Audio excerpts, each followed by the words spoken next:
you ready, big man? I am ready. Jeff Bezos has left the building. Yeah. Okay. So when this first dropped this week, I Yes. thought. At first, I thought, no way, no way. I mean, he's a young guy, right? Young for obviously for what he's done, right? That kind of stuff. Sure. I thought, no way, Jeff Bezos stepping. That guy, the Yeah. guy's way too narcissistic to Uh, step down from his company. Well, true story. I had my older sister visiting me in Austin once, and we were driving around because my other older sister, like her flight was landed in an hour and a half, and I lived so far up in North Austin, there's no point to go back to Right. my house. And we were going downtown, and we go to Brazos Street, and I was like, yeah, the Brazos River. It's named after Jeff Bezos. My older sister was a lovely lady. She's no longer with us. But she was the most gullible. If I told her anything, she's like, oh, that has to be true because I told it to her. Even though she knows I historically make everything up. Like, You know, it's that's Jeff. really neat. It's Jeff Bezos, not. I know it's Brazos. Jeff Bezos. That's the joke. So I Jeff just wanted to Bezos- confirm. Yeah, no, like, listen, this is the most ambitious crossover in human history. Jeff Bezos, Lex Luthor, is now going to go to war with the literal human being Iron Man, Elon Musk, racing to see who can get to space first. Right, Blue Orbit, Yeah. right? Isn't that the name of it? Blue Orbit Blue or Blue Origin? Blue Origin, yeah. Blue He Origin. also owns the Washington Post. So, like, here's the thing, though. Jeff Bezos is leaving. Okay, that all by itself, the Washington Post, we could do a whole thing on the fact that one of the richest people in the world, and I say one of because him and Elon Musk go back and forth depending on They're what always stocks constantly doing battling. whatever, right? I But think he got. but the here's fact what I that think he happened. owns the Washington Post is a little frightening. Like, a little bit. No. Don't you think? Like, come on. My faith in those institutions is so far ameliorated. There's no point. They're all fake. Well, but that's because that's your faith in those Yeah. kind of institutions. We're No, talking my about lack normal therein, yeah. people Okay. and their faith. Okay, but So, go ahead. anyways, I think what happened is over 2020, Mr. Brazos and Mr. Musk continually battled for top number one, and he's like, I can't sit here and think about how to deliver 5XL boxer briefs to Danny somewhere north of Dallas in 2 days. I can't sit here and think about this. I got to focus on beating Elon Musk, the literal Iron Man, at his own game.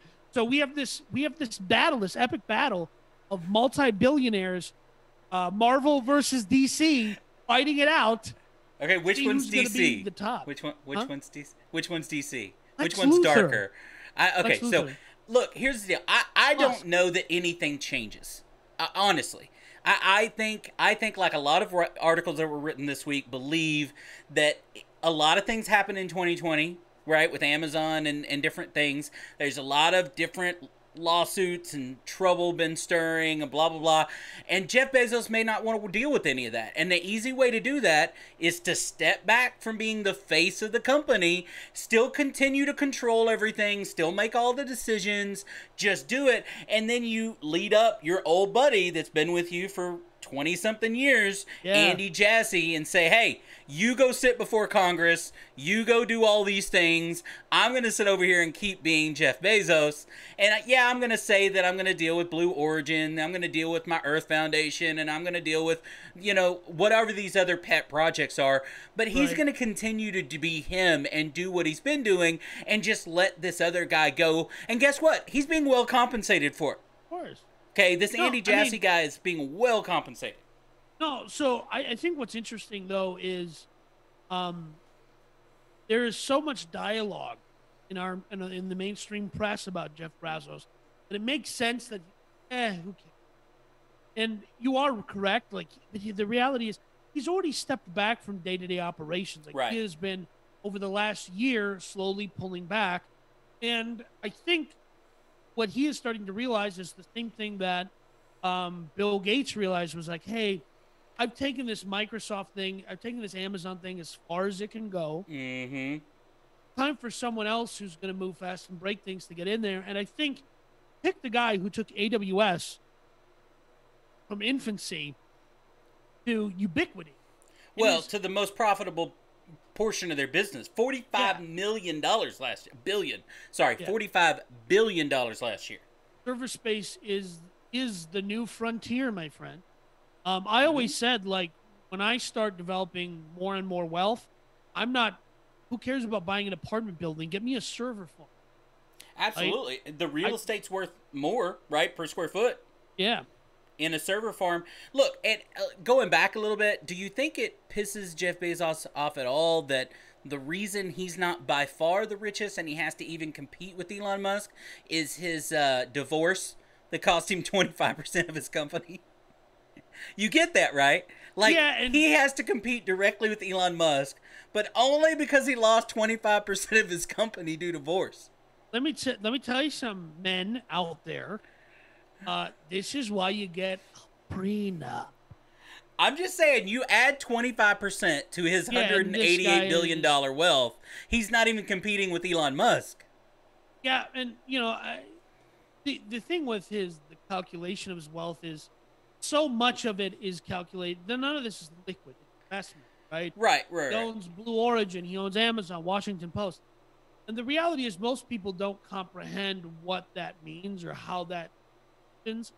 People's belief is, well, if there's wealth, that means it's liquid cash. Like, I remember there was a sitting congresswoman who, when a particular president's taxes came out, said this person doesn't even make $1 billion a year.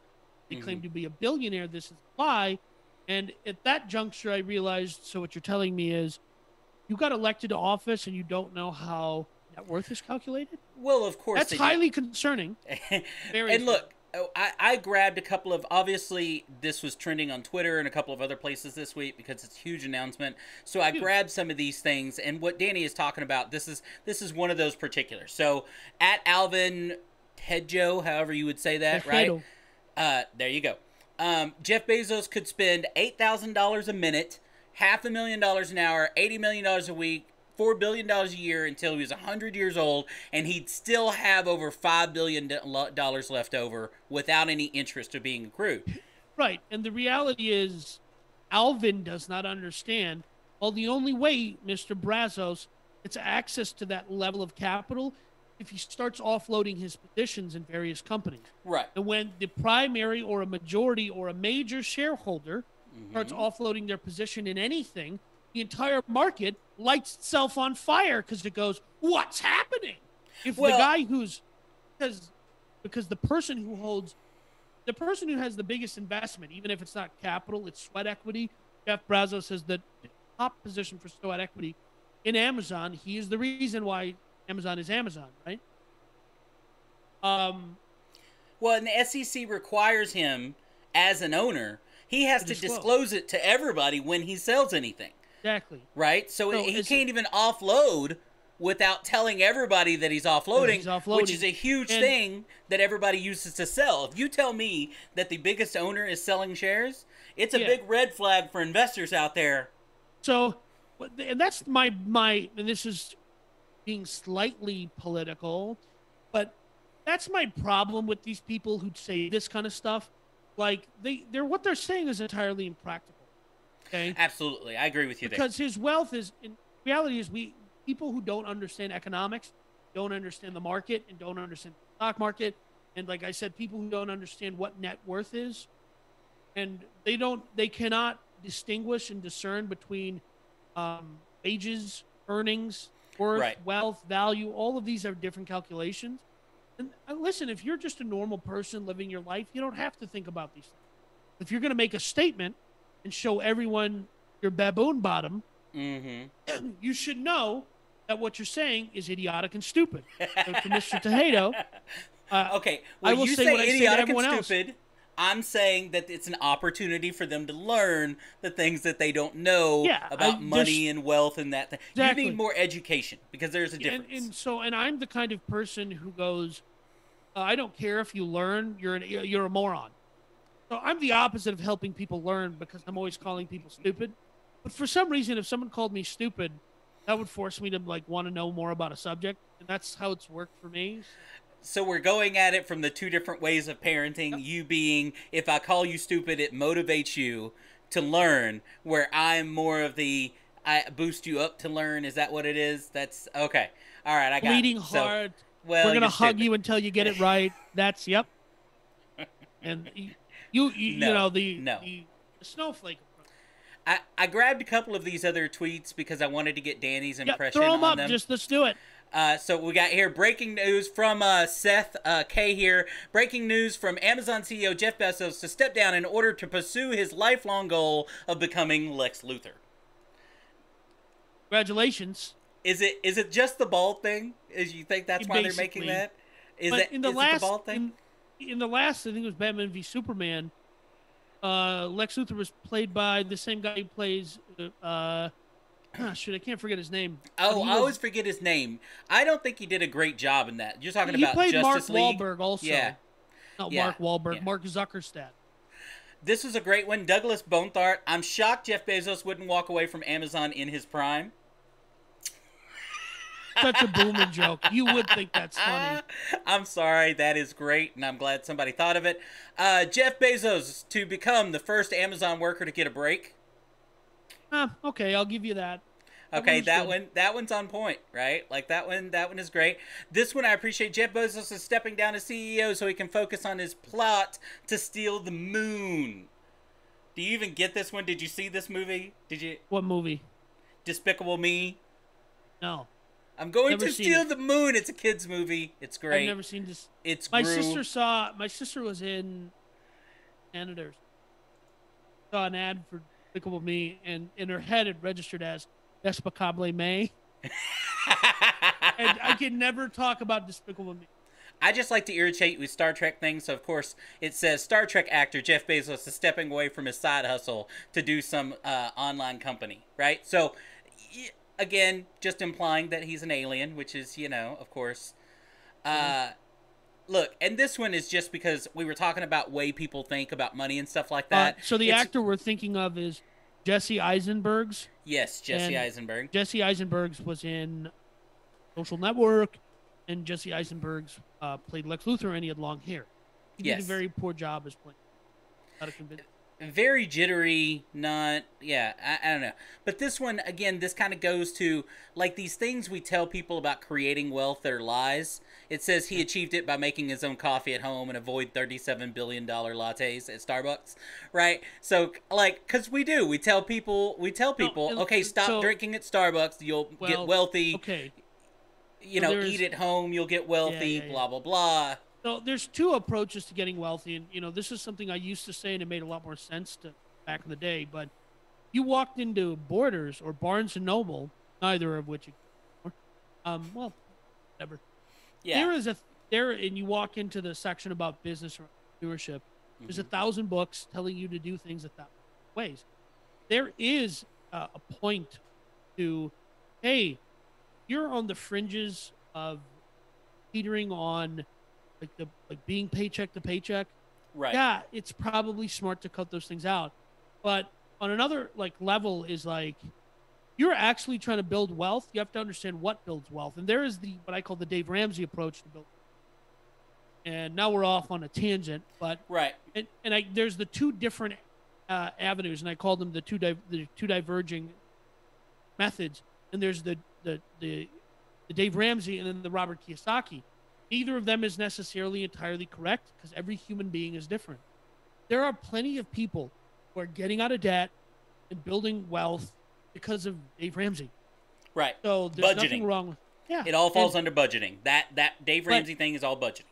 Yes, and so what it comes down to is I say there are people who are always just their interest in life is I just working to live, not living to work. That's sure. And for those people, yes, cutting out Starbucks and McDonald's is their budget. For other people whose goal is to build massive volumes of wealth so they can own the moon, probably not the most successful strategy. Yeah. But I get where all these people are coming from because they're just like, we have to change the system, man. We can't just avoid drinking Starbucks and get wealthy. And that's not what that advice is, but it's still funny. I get the joke. I get that it's a joke, and I get the joke, but I'm just saying to the people who don't get the joke, and they're like, Yeah, see, like you can't just like avoid Starbucks and get $1 billion. No, you actually have to like produce something, you know? I think Listen, this every time somebody says, well, the system is rigged. Well, okay, there's a certain truth to that, but there's not. You can still yeah, look again, and I know we got off on a tangent here, but I grew up dirt poor, had dirt poor parents. Okay, I also right, got out of it, and I got to the other end of it. I didn't have rich parents to give me any leg up. They didn't have right. any money when they died to give me. I didn't get any influx of cash or whatever. I am living proof that the American dream is still alive there today. You can go from being dirt poor to being right wealthy. Right. So you can do it, and there's nothing wrong with it. Anyway, we got off on a tangent. We're done with that tangent. Are we? Again, going back to the story, I don't think anything effectively changes. It's just a No. big story, but everything continues to go Huge on. deal. You'll It's still a get huge your deal. packages in 2 days. One day. I'm getting stuff in one day. I'm sorry. You'll get yours in 1 day. The That's rest correct. of us The will get rest it in of you 2. do. Yes. Okay. I'm sorry. But